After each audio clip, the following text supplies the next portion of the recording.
জুলাই গণ অভ্যুত্থান স্মৃতি জাদুঘর অনেকদিন ধরে কথা হচ্ছে যে এই জাদুঘর কবে নাগাদ খুলবে বা আদৌ খুলবে কিনা, সমস্যাটা কোথায়, এটা দেখার জন্য এখানে আসলাম। প্রায় আমি প্রতিদিন এই রাস্তা ধরে আসা যাওয়া করি, তো দেখতে দেখতে ভাবলাম যে কি অবস্থা একবার দেখা যাক।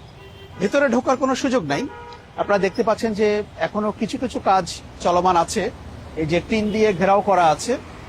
ভিতরে ঢুকতে পারবো না, তবে বাইরে থেকে যতটুকু দেখানো যায় সেটা আপনাদেরকে দেখানোর চেষ্টা করব।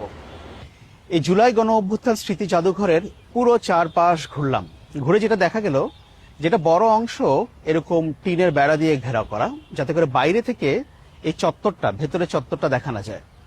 সামনে কিছুটা অংশ খোলা আছে, অর্থাৎ বাইরে থেকে ভেতরে চত্বরটা দেখা যায়, সবুজ ঘাস এবং আরো কিছু স্থাপনা দেখা যায়। জাদুঘরের ভেতরে তো দেখা যাওয়ার সুযোগ নেই।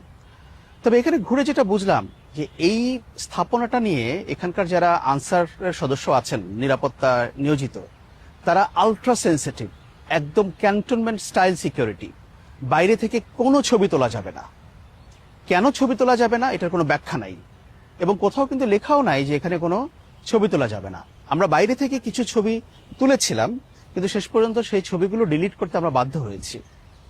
এবং এই কথা আমাদেরকে বলা হয়েছে যে কিছুদিন আগে জাতীয় সংসদের স্পিকার তিনি এই জুলাই জাদুঘর পরিদর্শন করতে এসেছিলেন, এবং তখনও সাংবাদিকদের কোনো অ্যাক্সেস দেওয়া হয়নি। অর্থাৎ বাইরে থেকে এই চত্বরের যাতে একটা ঘাসও দেখা না যায় সেটা তারা নিশ্চিত করছেন।